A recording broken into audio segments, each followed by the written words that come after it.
প্রতারণা মামলায় ফেরার অভিষেক বন্দ্যোপাধ্যায়ের পিএ সুমিত রায়। শালবনী ডেবরা ২ থানার মামলাতেই ফেরার বলে ঘোষণা করা হলো সুমিত রায়কে। অভিষেক বন্দ্যোপাধ্যায়ের বাড়িতে তল্লাশি চালিয়েও খোঁজ পাওয়া যায়নি সুমিত রায়ের। অভিষেক বন্দ্যোপাধ্যায়ের পিএর বিরুদ্ধে ইতিমধ্যেই জারি করা হয়েছে লুকআউট সার্কুলার। অভিষেক বন্দ্যোপাধ্যায়ের পিএ পলাতক, কোর্টে এমনটাই জানিয়েছে পুলিশ। ডেবরার আরও একটি দুর্নীতির মামলায় সুজয় হাজরাকে শোন অ্যারেস্ট। আরেকটি মামলায় গ্রেফতার করা হয়েছে মেদিনীপুরের প্রাক্তন তৃণমূল বিধায়ককে। দুর্নীতির মামলায় প্রাক্তন তৃণমূল বিধায়ককে 14 দিনের জেল হেফাজতে নির্দেশ দিয়েছে আদালত। তারাতলায় গোডাউন বিপর্যয়ে মৃত্যু হয়েছে ভাটপাড়ার বাসিন্দা বছর 30-এর কৃষ্ণা চৌধুরী।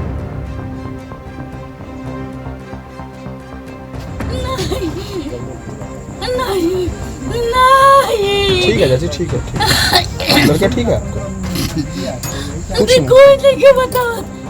पूछने की वजह से काहे ना लक्ष्य बताइए हम लोग। टेंशन अब शांत हो जाइए, अब शांत हो जाइए। बाबू बाबू हम कुछ नहीं कि मैं कभी ठीक हो गया मां। बाबू बाबू बाबू बाबू चुप ही ना मां। बाबू बाबू रे चुप ही, कुछ नहीं कि कभी बच्चे आ जाए ना भी बाबू।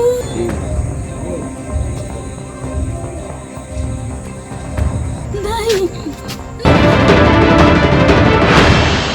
हम लोग तो जानते नहीं सर क्या हुआ है। वहाँ पर घर पे फोन आया तो हम पता चला कि एक्सीडेंट हो गया है, वहाँ कांड हुआ। जो मैं कहना चाहती हूँ, भारतीय जनता पार्टी अपने पश्चिम बंगाल के मुख्यमंत्री काम पे गया था, कल परसों गए थे काम पे, पश्चिम बंगाल के मुख्यमंत्री शुभेंदु अधिकारी जी से कि मेरे 5 गो परिवार है, छोटे छोटे बच्चे, उनके लिए कुछ करे, कुछ सहायता दे।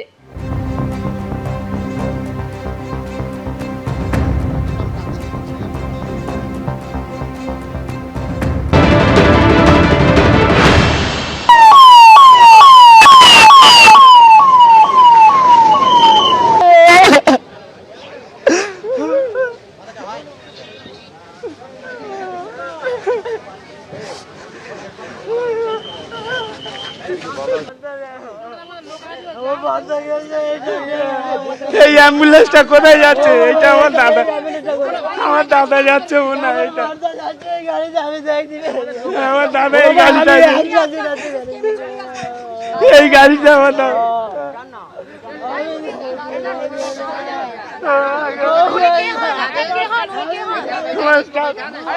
फोन कोचिस এখন তো पता नहीं चला, भी निकला है। हो जाएगा, सब हो जाएगा, सब हो जाएगा भाई। हम लोग पास में हैं, पास में हैं। हॉस्पिटल में पता किए, पता ये अभी नहीं मिला उसको। होगा दबाव बैठा होगा, सोचा कोई निकाल बोले कि नहीं एम्बुलेंस तो यहाँ से दुआ कीजिए, प्रार्थना कीजिए। बोले रात 1.5 लाख की बोले मने जोड़ को काटले होय ना, सब কিছু কাটলে होय। आप हिम्मत कीजिए, हम लोग आपके साथ। গতকাল তারাতলায় নির্মীয়মান গোডাউন একেবারে তাসের ঘরের মতো ভেঙে পড়ে। মৃত্যু হয় 5 জনের, আহত হয়েছেন 23 জন। দুর্ঘটনার পর উদ্ধার কাজ চলছে পুরোদমে। এখনো পর্যন্ত ধাপে ধাপে মোট 28 জনকে উদ্ধার করা হয়েছে। আজ ভোর রাতে কিন্তু 3 জনকে উদ্ধার করা হয়েছে। চালানো হচ্ছে এবং তাদের যে করাত, স্বয়ংক্রিয় করাতের পাশাপাশি রাজ্য প্রশাসনের তরফ থেকে মুখ্য সচিব, স্বরাষ্ট্র সচিব যেরকম ছিলেন, তার পাশাপাশি কলকাতা পুলিশ এবং রাজ্য পুলিশের পদস্থ করতে বিলাসবহুল ফ্ল্যাট রয়েছে তারাতলায়, সেই ফ্ল্যাট থেকে কলকাতা পুলিশ আটক করেছে এবং এখনও পর্যন্ত প্রায় 28 জনকে কিন্তু বিষয়গুলো রয়েছে যে অস্ত্রগুলো দিয়ে এই ধরনের উদ্ধার কাজের চালানো সম্ভব। সেই স্নিফার ডগ নিয়ে তল্লাশি চলছে এবং বিপর্যয় মোকাবিলা বাহিনী একেবারে যুদ্ধকালীন তৎপরতায় এই উদ্ধার কাজ চালানো হচ্ছে। এখনো পর্যন্ত ধাপে ধাপে 28 জনকে উদ্ধার করা গিয়েছে। 5 জনের মৃত্যু হয়েছে এই ঘটনায়। আহতদের এসএসকেএম হাসপাতালে নিয়ে যাওয়া হয়েছে এবং সতর্কতা অবলম্বন করে কিন্তু এই উদ্ধার কাজ চলছে এবং যেভাবে ড্রিল করা হচ্ছে বা করাত দিয়ে যেভাবে কংক্রিট কাটা হচ্ছে, খেয়াল রাখা হচ্ছে যাতে ভেতরে যারা আটকে রয়েছেন তাদের কোনোভাবে কোনো ক্ষতি না হয়। উদ্ধার কাজের ছবিটাই আপনাদের দেখাবো। সরাসরি চলে যাব আমাদের প্রতিনিধি সুদীপ্ত আচার্যের কাছে। সুদীপ্ত। একদমই গতকাল দুপুর থেকে যেরকমভাবে উদ্ধার কাজ শুরু হয়েছে ঠিক সেরকমভাবে চলছে। প্রথমে 4 জায়গায় কিন্তু ড্রিল করার কাজ চলছিল, গতকাল রাত থেকে 3 জায়গায় চলছিল এবং এখন মোট 2 জায়গায় কিন্তু ড্রিল করার কাজ চলছে। আমার সহকর্মী সন্দীপন গুপ্ত যে জায়গাটা দেখাচ্ছে সেখানে কিন্তু ড্রিল করে ভেতরে কেউ আটকে আছে কিনা, আটকে থাকলে তাদের উদ্ধার করার চেষ্টা চালাচ্ছে। পাশাপাশি বাঁদিকে যেখানে রয়েছে বাঁদিকেও কিন্তু এনডিআরএফের কর্মীরা রয়েছেন এবং ভারতীয় সেনাবাহিনীর কর্মীরা রয়েছেন, তারা কিন্তু সেখানে সেই জায়গাটাও কিন্তু ড্রিল করে যে কংক্রিটের স্তূপ রয়েছে তার ভেতরে যাওয়ার চেষ্টা করছেন। আমরা দেখতে পাচ্ছি যে বিরাট এলাকা রয়েছে, দৈর্ঘ্য এবং প্রস্থ মিলিয়ে কয়েক হাজার বর্গফুটের এই এলাকা এবং এইখানে যে গোডাউন তৈরি হচ্ছিল এবং যেটা বলা হচ্ছে চায়ের গোডাউন তৈরি হচ্ছিল, মোট 3 তলার কাজ কমপ্লিট হয়েছিল এবং পুরোটাই এই কংক্রিটের যে বিম রয়েছে তার ওপর যে করোগেটেড শিট রয়েছে সেই টিন দিয়ে তার ওপর ঢালাইয়ের কাজ চলছিল এবং ওপর থেকে নিচের দিকে ঢালাই হচ্ছিল এবং গতকাল থেকে এই কংক্রিটের যে বিমগুলো রয়েছে সেগুলো দুলতে থাকে এবং শ্রমিক যারা এইখানে কাজের সঙ্গে যুক্ত ছিলেন তারা কিন্তু এই বিষয়টা দেখতে আসেন এবং সেই সময়ে 12টার কিছু পরে পুরো যে গোডাউনের নির্মীয়মান গোডাউন ছিল সেটা পুরোটা ধসে পড়ে এবং ধ্বংসস্তূপের নিচে শ্রমিকরা আটকে পড়েন এবং তারপর থেকেই কিন্তু উদ্ধার কাজ চলছে। প্রথমে দমকল কর্মীরা এবং পুলিশ কর্মীরা আসেন উদ্ধার কাজে, তারপরে ঘটনার গুরুত্ব বিবেচনা করে এনডিআরএফকে খবর দেওয়া হয়, এনডিআরএফের জওয়ানরা আসেন, পাশাপাশি ভারতীয় সেনাবাহিনীর জওয়ানরাও আসেন। উন্নত প্রযুক্তি যেরকম ব্যবহার করা হচ্ছে ভেতরে কেউ আটকে আছে কিনা সেটা জানার জন্য, তার পাশাপাশি স্নিফার ডগ এনডিআরএফের তরফ থেকে স্নিফার ডগ নিয়ে আসা হয়েছিল, তারাও কিন্তু চিহ্নিত করার চেষ্টা করছেন যে কোথায় শ্রমিকরা আটকে রয়েছেন এবং সেই মতোই কিন্তু এই ড্রিলের কাজ চালানো হচ্ছে। আমরা দেখতে পাচ্ছি বড় বড় মোট 4টে কিন্তু হাইড্রোলিক ক্রেন রয়েছে এবং এই হাইড্রোলিক ক্রেনগুলো দিয়ে কংক্রিটের যে ছাদগুলো নিচে ধসে গেছে সেই ছাদগুলো যাতে আরও ধসে না পড়ে সেই কারণে কিন্তু টানা দেয়া রয়েছে এবং গতকাল রাতে রাজ্য পুলিশের তরফ থেকে, কলকাতা পুলিশের তরফ থেকে যে এসটিএফ গঠন করা হয়েছে সেই এসটিএফ কিন্তু এই যে গোডাউন রয়েছে সেই গোডাউনের যিনি মালিক রয়েছেন বলে জানা গেছে সেই শম্ভুনাথ বেহেরা, তার তারাতলার যে আবাসন রয়েছে সেই আবাসনে কিন্তু তারা যান এবং প্রথমে কিন্তু শম্ভুনাথ বেহেরাকে তার ফ্ল্যাটে খুঁজে পাওয়া যায় না। এরপর তারা কিন্তু ওখানকার যে ক্লোজ সার্কিট ক্যামেরা রয়েছে সেই ফুটেজ তারা দেখতে থাকেন। পাশাপাশি যে আবাসনে শম্ভুনাথ বেহেরার একাধিক ফ্ল্যাট রয়েছে সেই আবাসনের যে আবাসিক অ্যাসোসিয়েশন রয়েছে তার কর্তাদের সঙ্গে তারা কথা বলে নিশ্চিত হন যে শম্ভুনাথ বেহেরা কিন্তু সেই সময় ওই আবাসনেই রয়েছেন, কিন্তু ওই আবাসনে শম্ভুনাথ বেহেরার একাধিক ফ্ল্যাট রয়েছে। এরপর তারা বিভিন্ন ফ্ল্যাটে সার্চ করতে থাকেন এবং একটি ফ্ল্যাট থেকে শম্ভুনাথ বেহেরাকে পাওয়া যায় এবং তারপর এসটিএফ যে গঠন করা হয়েছে এসটিএফের তদন্তকারী আমরা দেখতে পাচ্ছি একজনকে কিন্তু উদ্ধার করা হলো। আমার সহকর্মী সন্দীপন গুপ্ত সেই ছবি দেখাচ্ছে, একজনকে কিন্তু স্ট্রেচারে করে এনডিআরএফের কর্মীরা নিয়ে যাচ্ছেন এবং তিনি কি অবস্থায় আছেন সেটা বোঝা যাচ্ছে না, তাকে কম্বল চাপা দিয়ে এনডিআরএফের কর্মীরা, আমাদের সহকর্মী সন্দীপন গুপ্ত সেই ছবি দেখাচ্ছেন, নিয়ে যাচ্ছেন এবং যে জায়গাটায় ড্রিল হচ্ছিল সেইখান থেকেই কিন্তু তাকে সেই শ্রমিককে যিনি আটকে পড়েছিলেন প্রায় 18 ঘন্টার বেশি যিনি আটকে ছিলেন এইখানে, তাকে কিন্তু উদ্ধার করে নিয়ে যাওয়া হলো এবং আজকে ভোর রাত থেকে এখন পর্যন্ত মোট 4 জনকে কিন্তু আমরা উদ্ধার করতে দেখলাম এবং গতকাল আমরা জানতে পেরেছিলাম রাজ্য প্রশাসনের সূত্রে যে 25 জনকে উদ্ধার করা হয়েছিল, যার মধ্যে 5 জনের মৃত্যু হয়েছে বলে জানা গেছে এবং 2 জনকে আশঙ্কাজনক অবস্থায় 2 জনকে এসএসকেএম হাসপাতালে চিকিৎসা চালানো হচ্ছে এবং তারপর কিন্তু আমরা আজকে সকাল পর্যন্ত, কাল মধ্যরাত থেকে ভোর রাত থেকে আজকে সকাল পর্যন্ত মোট 4 জনকে উদ্ধার করতে দেখলাম এবং এই মুহূর্তে একজনকে উদ্ধার করা হলো এবং উদ্ধারকারী যারা রয়েছেন তারা কিন্তু আমাদের জানিয়েছিলেন যে 4 জনকে এখনো পর্যন্ত উদ্ধার করা হয়েছে তার মধ্যে অন্তত পক্ষে একজন কিন্তু জীবিত অবস্থায় ছিল এবং তাকে চিকিৎসার জন্য এসএসকেএম হাসপাতালে ট্রমা কেয়ারে পাঠানো হয়েছে এবং যাকে এই মুহূর্তে উদ্ধার করলেন এনডিআরএফ এবং ভারতীয় সেনাবাহিনীর কর্মীরা তাকেও কিন্তু এসএসকেএম হাসপাতালে ট্রমা কেয়ার সেন্টারে নিয়ে যাওয়া হবে এবং যারা এখানে আটকে রয়েছেন তাদের সুস্থ অবস্থায় বা জীবিত অবস্থায় উদ্ধার করাই কিন্তু প্রথম প্রথম লক্ষ্য উদ্ধারকারীদের, এবং সেই কারণে ধীর গতিতে কিন্তু উদ্ধার চালানো হচ্ছে। যদিও আমরা যেটা বুঝতে পারছি, গতকাল কিন্তু এখান থেকে মোট 4টি জায়গায় উদ্ধার কাজ বা ড্রিল করার কাজ চালানো হচ্ছিল। গতকাল রাত থেকে 3টে জায়গায় চালানো হচ্ছিল, এখন কিন্তু 2টো জায়গায় চালানো হচ্ছে। অর্থাৎ 2টো জায়গায় কিন্তু মনে করা যেতে পারে যে তারা মনে করছেন তার নিচে আর কেউ আটকে থাকার সম্ভাবনা নেই, এবং সেই কারণে তারা এই জায়গাটায়, আমার সহকর্মীকে দেখাতে বলবো, যে জায়গাটা দেখা যাচ্ছে এনডিআরএফের কর্মীরা রয়েছেন, সেই জায়গাটায় যেরকম ড্রিল করে উদ্ধারের কাজ চালানো হচ্ছে, বাঁদিকে আরেকটা জায়গা রয়েছে, সেখানেও কিন্তু এনডিআরএফের কর্মী এবং ভারতীয় সেনাবাহিনীর কর্মীরা যৌথভাবে এই সার্চ অপারেশন চালাচ্ছেন। এবং এই সার্চ অপারেশন যদিও তারা চালাচ্ছেন, তার পাশাপাশি কলকাতা কর্পোরেশনের কর্মী এবং দমকলের কর্মীরাও রয়েছেন এই সার্চ অপারেশনে, এবং পুরো বিষয়টা কিন্তু নজরদারি চালানো হচ্ছে রাজ্য প্রশাসনের তরফ থেকে। গতকাল রাতে আমরা দেখলাম যে রাজ্যের অন্তত 4জন মন্ত্রী কিন্তু এখানে উপস্থিত রয়েছেন, এবং তারা এখানে উপস্থিত রয়েছেন এবং তারা কিন্তু পুরো বিষয়টা নজরদারি চালাচ্ছেন। শুধু রাজ্যের মন্ত্রী না, রাজ্য প্রশাসনের তরফ থেকে রাজ্যের মুখ্য সচিব, তিনি কিন্তু প্রায় ভোর রাত পর্যন্ত এখানে উপস্থিত ছিলেন।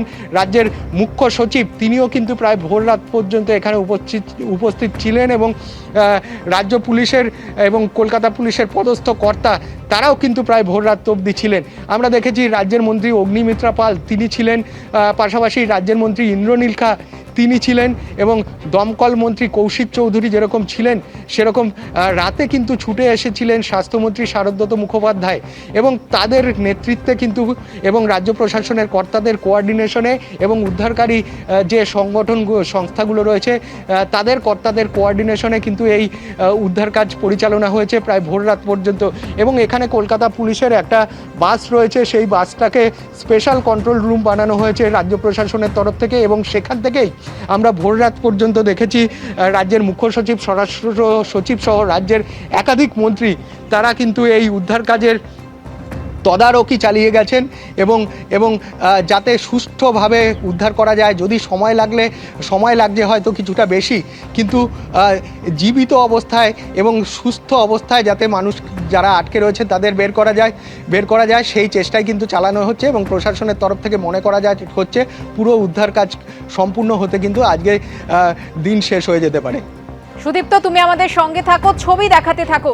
এই ঘটনা ঘটে গতকাল বেলা 12:07 নাগাদ, অর্থাৎ এখন প্রায় 19.5 ঘন্টা পার হয়ে গিয়েছে, এখনো উদ্ধার কাজ চলছে। আজ সকাল থেকে 4 জনকে উদ্ধার করা গেছে, এবং গতকাল যখন এই ঘটনা ঘটে তার কিছুক্ষণের মধ্যেই ঘটনাস্থলে পৌঁছয় এবিপি আনন্দ। যখন এই উদ্ধার কাজ শুরু হচ্ছে সেই মুহূর্তের ছবি তুলে ধরেছেন আমাদের প্রতিনিধি। ছিল আগে জল চাইছিল, আমরা জল দিয়েছি, এখান থেকে অনেকে আছে, চেঁচাচ্ছিল আগে। কতজন আছেন? कितना आदमी आप लोग শুনতে পাচ্ছেন? কতজন আছেন? কতজন আছেন? আমরা জল পাঠাচ্ছি, তোমাদের চিন্তা করতে হবে না। আমরা সবাই বাইরে আছি, পুলিশ আছে, জনগণ আছে, সবাই আছে। আমরা তোমাদেরকে আমরা রেস্কিউ করব, সেই জন্য এসছি, চিন্তা করবে না।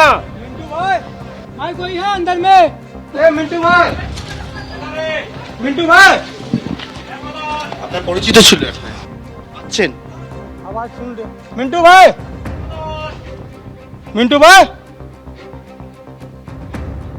আরে মিন্টু ভাই, রাজেশ,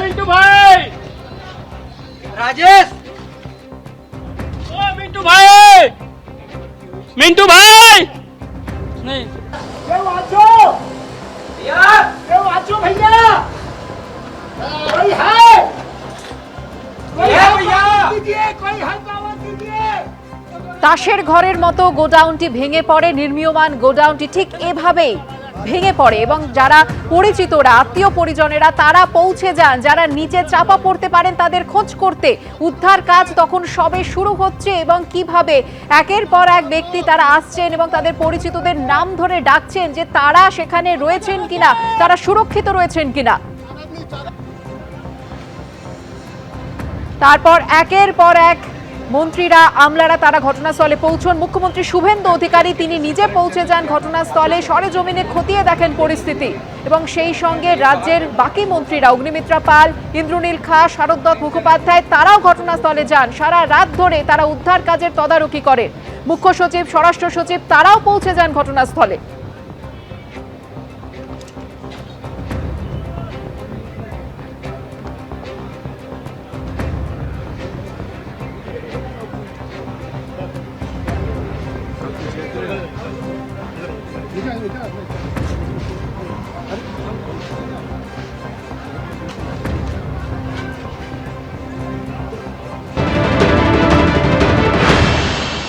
প্রথমেই আমি ধন্যবাদ জানাবো আমাদের সিভিল ডিফেন্স, কলকাতা পুলিশ এবং ফায়ার ব্রিগেডকে।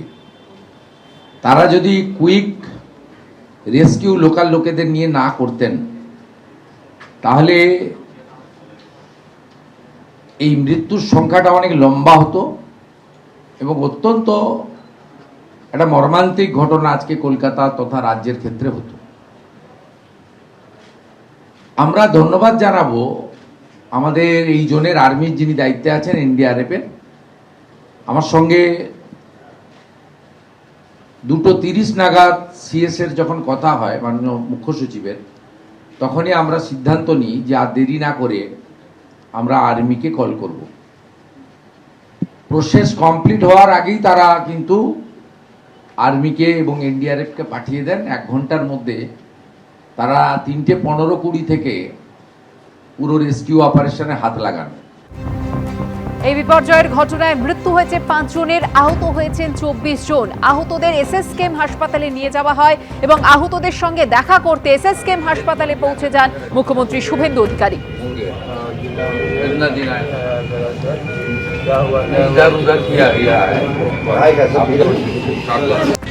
धीरे धीरे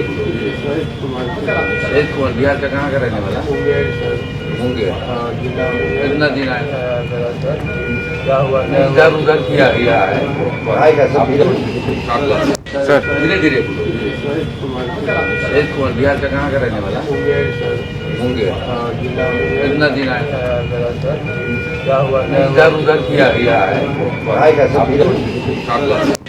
धीरे धीरे बिहार का कहाँ का रहने वाला। एबीपी आनंद एगिए थाके एगिए राखे।